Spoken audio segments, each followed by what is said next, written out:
আসসালামু আলাইকুম বন্ধুরা, আশা করি আপনারা সকলেই ভালো আছেন। আর আপনারা দেখছেন ইসলামিক গল্পের আসর। পবিত্র মেরাজের রাতে বিশ্বনবী সাল্লাল্লাহু আলাইহি ওয়াসাল্লাম স্বচক্ষে বেহেশত দোজখ দেখেছেন, সাক্ষাৎ করেছেন পূর্ববর্তী নবী রাসূলদের সঙ্গে।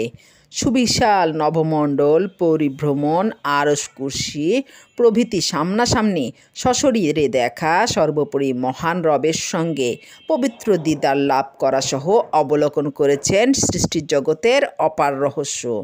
নামাজের বিধান রচিত হয় এ রাতেই।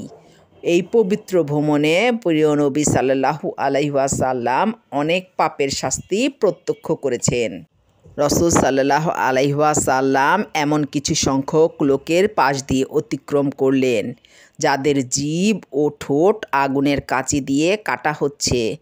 রাসূল সাল্লাল্লাহু আলাইহি ওয়াসাল্লাম জিব্রাইল আলাইহি ওয়াসাল্লামকে প্রশ্ন করলে জিব্রাইল আলাইহি ওয়াসাল্লাম বলেন, এরা আপনার উম্মতের স্বার্থপূজারী উপদেশদাতা, যারা অন্যকে সৎ কাজের নির্দেশ দিত কিন্তু নিজের খবর রাখত না। অতপর এমন এক সম্প্রদায়কে দেখলেন পাথর দিয়ে যাদের মাথা চূর্ণ বিচূর্ণ করা হচ্ছে। রাসূল সাল্লাল্লাহু আলাইহি ওয়াসাল্লাম জিব্রাইল আলাইহি ওয়াসাল্লামকে প্রশ্ন করলে জিব্রাইল আলাইহি ওয়াসাল্লাম বলেন, তারা নামাজে অলসতা করত। অন্য বর্ণনায় এসেছে রাসূল সাল্লাল্লাহু আলাইহি ওয়াসাল্লাম তার সফর সঙ্গী ফেরেশতাকে জিজ্ঞাসা করলেন, কী অপরাধে তাদের শাস্তি দেওয়া হচ্ছে?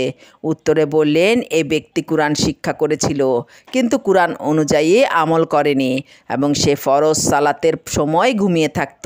কিয়ামত পর্যন্ত তাকে এভাবে শাস্তি দেওয়া হবে। সহিহ বুখারী ৭০৪৭। রাসূল সাল্লাল্লাহু আলাইহি ওয়াসাল্লাম জাহান্নামে একদল লোক দেখলেন যারা তামার তৈরি নখ দিয়ে অনবরত নিজেদের মুখমণ্ডল ও বুকে আঁচড় মারছে। জিব্রাইল আলাইহি ওয়াসাল্লাম বললেন, এরা মানুষের গোশত খেত, গীবত ও পরনিন্দা করত। রাসূল সাল্লাল্লাহু আলাইহি ওয়াসাল্লাম সুদখোরের যে শাস্তি দেখেছেন তা সামুরা বিন জুনদুব রাদিয়াল্লাহু আনহু হতে বর্ণিত হাদিসে এসেছে। আমরা একটি রক্তের নদীর কাছে আসলাম, দেখলাম নদীতে এক লোক সাঁতার কাটছে। নদীর তীরে অন্য এক লোক কতগুলো পাথর একত্র করে তার পাশে দাঁড়িয়ে আছে। সাঁতার কাটতে কাটতে লোকটি যখন নদীর কিনারার পাথরের কাছে দাঁড়ানো ব্যক্তির কাছে আসে, তখন দাঁড়ানো ব্যক্তি তার মুখে একটি পাথর ঢুকিয়ে দিচ্ছে। পাথর মুখে নিয়ে লোকটি আবারও সাঁতরাতে শুরু করে। যখনই লোকটি নদীর তীরে আসতে চায় তখনই তার মুখে পাথর ঢুকিয়ে দেওয়া হয়। রাসূল সাল্লাল্লাহু আলাইহি ওয়াসাল্লাম এর কারণ জানতে চাইলে ফেরেশতাদ্বয় বলেন, এরা হলো আপনার উম্মতের সুদখোর। সহিহ বুখারী। অন্য বর্ণনায় আছে, শবে মেরাজে নবীজি এমন লোকদের দেখলেন যাদের পেট ছিল এক একটি গৃহের মতো। পেটের ভেতরটা সাপে ভর্তি, যা বাইরে থেকেই দৃষ্টিগোচর হচ্ছিল। প্রশ্ন করা হলে জিব্রাইল আলাইহি ওয়াসাল্লাম জানালেন, এরা সুদখোর। যারা এতিমের মাল আত্মসাৎ করে তাদের ঠোঁটের আকৃতি ছিল উটের ঠোঁটের মতো। তারা পাথরের টুকরার মতো আগুনের ফুলকি মুখের মধ্যে পুড়ছিল এবং সেগুলো পায়খানার রাস্তা দিয়ে বের হচ্ছিল। ব্যভিচারী নারী পুরুষের শাস্তি। এ প্রসঙ্গে বর্ণনা দিতে গিয়ে নবী রাসূল সাল্লাল্লাহু আলাইহি ওয়াসাল্লাম ইরশাদ করেন, আমরা একটি তন্দুর চুলার কাছে আসলাম যার উপরিভাগ ছিল সংকীর্ণ এবং ভেতরের অংশ ছিল প্রশস্ত। তার ভেতরে আমরা কান্নার আওয়াজ শুনতে পেলাম। দেখতে পেলাম তাতে রয়েছে কতগুলো উলঙ্গ নারী পুরুষ। তাদের নিচের দিক থেকে আগুনের শিখা প্রজ্বলিত করা হচ্ছে। অগ্নিশিখা প্রজ্বলিত হওয়ার সঙ্গে সঙ্গে তারা উচ্চস্বরে চিৎকার করছে। রাসূল সাল্লাল্লাহু আলাইহি ওয়াসাল্লাম এর কারণ জানতে চাইলে ফেরেশতাদ্বয় বললেন, এরা হলো আপনার উম্মতের ব্যভিচারী নারী পুরুষ। বুখারী। অন্য বর্ণনায় আছে, নবী করিম সাল্লাল্লাহু আলাইহি ওয়াসাল্লাম মেরাজের রাতে একদল লোকের কাছে উপস্থিত হয়ে দেখলেন তাদের সামনে একটি পাত্রে গোশত রান্না করে রাখা হয়েছে। অদূরেই অন্য এক পাত্রে রয়েছে পচা দুর্গন্ধযুক্ত কাঁচা গোশত। লোকদেরকে রান্না করে রাখা গোশত থেকে বিরত রেখে পচা ও দুর্গন্ধযুক্ত কাঁচা গোশত খেতে বাধ্য করা হচ্ছে। তারা চিৎকার করছে এবং একান্ত অনিচ্ছা সত্ত্বেও তা থেকে ভক্ষণ করছে। নবী করিম সাল্লাল্লাহু আলাইহি ওয়াসাল্লাম জিব্রাইল ফেরেশতাকে জিজ্ঞাসা করলেন, এরা কোন শ্রেণীর লোক?